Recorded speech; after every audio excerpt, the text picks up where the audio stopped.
Hello everyone, it's George from Ireland. Welcome back to my channel. And there was yet another inane and insane outburst from Donald Trump the other day, the president-elect, who's going to take office again in just 10 days.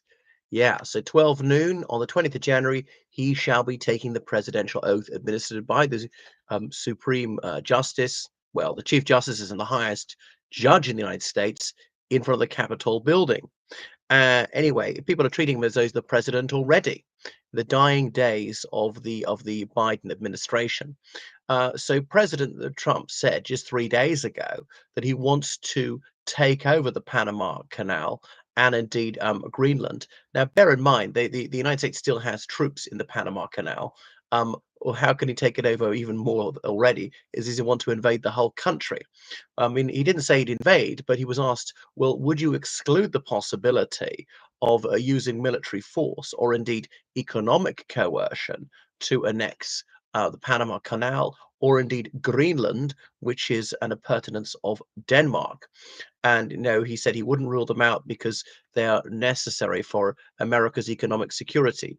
But to make one country's economic security a justification for annexation is opening a door that may be impossible to shut. Is a very, very dangerous precedent to set. Putin could say Ukraine is necessary to Russia's economic security, or parts of Moldova they already illegally occupy, or parts of Georgia, or anywhere. And China could say anywhere is necessary to their economic security. Most countries, well, every country trades the United States. So some Texan oil fields or Silicon Valley or whatever, or Wall Street, these are necessary to the economic security of other countries. How would you feel about China invading the United States for their economic security? No, because if it's what's sauce for the goose must be sauce for the gander. So it's a very, very dangerous precedent to set. And I know it wouldn't be the first time in history one country has invaded another for economic reasons. I mean, wars are fought over either ideology or resources. That's it.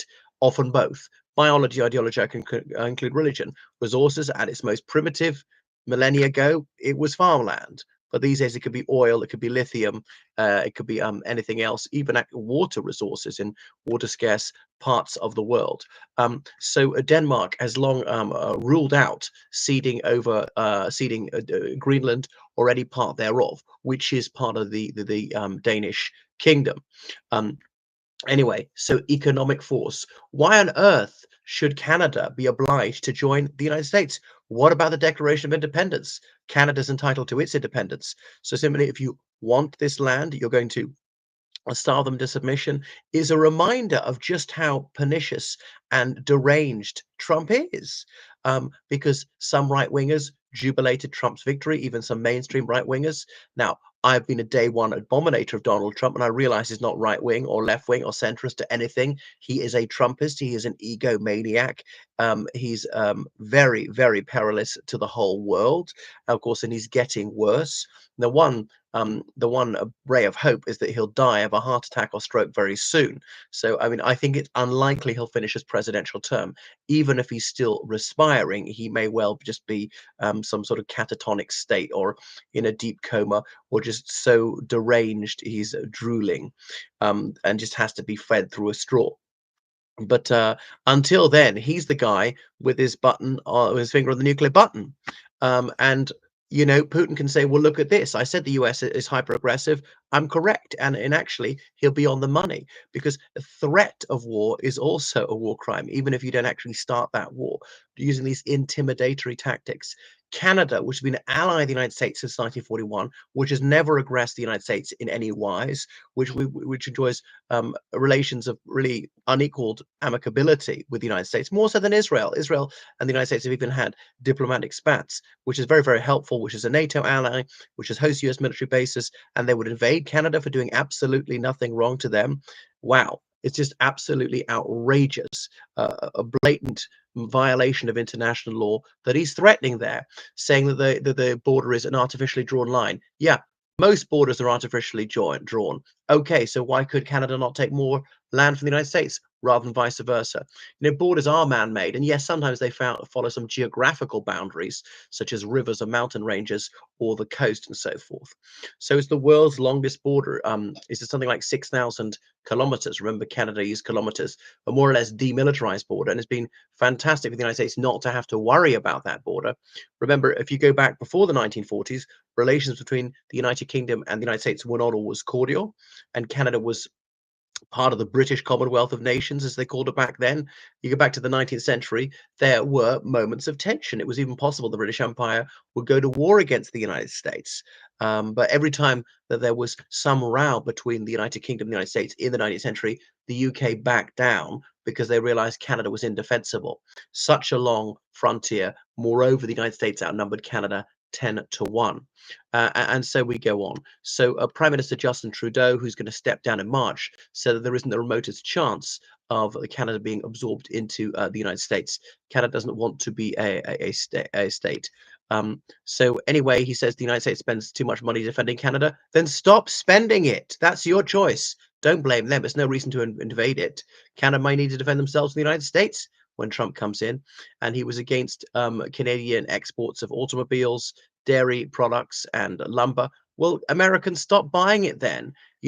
Well done them for producing excellent products at a good price. So Americans vote with their wallets to purchase this stuff. And so it goes on. Anyway, so and it is bizarrely this came out in a press conference about an investment developer in Dubai and data centers being set up in the United States and things like that. And then he's got other really childish ideas. The Gulf of Mexico is going to be the Gulf of America and blah blah blah. Wind turbines are driving whales crazy. Are they? Where does he get all this stuff? It's just so childish. I would say a second childhood, but did he ever leave the first one? My goodness. So a reminder of what a nincompoop he is, what an international disgrace, how absolutely cretinous Donald Trump is. Anyway, Donald Trump Jr., he visited Greenland, flying there to nuke the capital thereof. Okay, but he has no official meetings. So the Prime Minister of Denmark, Mette Frederiksen, she politely told America where to go. The Greenland belongs to the Greenlanders, so they can decide its destiny, and they do not want to be part of the United States. It's not a present to be passed back and forth. We've got national self-determination here, a principle that was promulgated by America. The proclamator of that principle was Woodrow Wilson. Not that I expect Donald Trump would even have heard of the name. There we go. All right. So Greenland, with a tiny population, 57,000 people, is the largest island in the world, strategically important. The United States already allowed to use military bases there, but is actually quite rich in minerals like lithium, which is important for microchips and stuff like that. But it's got a very large degree of autonomy. Okay, the US has a space facility there and things like that. Um, and he said the island's important to track Chinese and Russian military activity. Fine. And the United States is already able to do it. There's no reason to invade. And then about Panama, well, okay, the United States, other countries built it open in 1914. The US military is still there. And you'd invade the whole country? What? Now, we've been here before. 1989, President George Bush Sr. invaded Panama to arrest Manuel Noriega, who was the strong man of Panama, never president, but effectively the ruler of the country. But what right did the United States have to do that? To aggress Panama? Because a lot of drug dealing out of Panama? Sure, there's a lot of drug dealing out of the United States. Would it be permissible for another country to invade the United States because American drug dealers are sending their drugs to other countries? Manuel Noriega, who was a CIA asset for decades.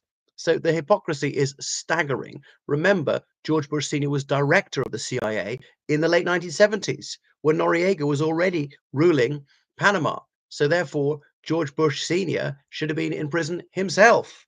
Now Noriega was a very bad egg. Wasn't sad to see him toppled, but the United States, they killed hundreds of Panamanian soldiers who are entitled to defend their homeland. The Panamanian ruler, good or evil, is still Panamanian, and so a Panamanian has the right to rule Panama. No American has the right to rule Panama. Wow. So it's very, very worrying. And of course, it's grist to the mill of Russian aggression. Well, why shouldn't they do the same? They do something just as bad, and they would be correct. So the United States, they controlled the Canal Zone until 1977, until Jimmy Carter, which was buried yesterday, gave the land back to Panama. So President Trump says it was a big mistake. All right, supposing it was a big mistake. Nevertheless, the decision was made. So what if Mexico said it was a big decision, a big mistake to cede 6 states to the USA? Is Mexico allowed to take them back? I know they don't have the military strength, but if they did, would that be acceptable? Surely not. Talk about lex gentium. Anyway, so we're going to see more of this instability, this criminal insanity for Trump. So fasten your seatbelts. We're in for a bumpy ride. Thank you for watching my channel. Make sure you subscribe on Patreon, donate to PayPal, georgecallahan79@gmail.com. Goodbye.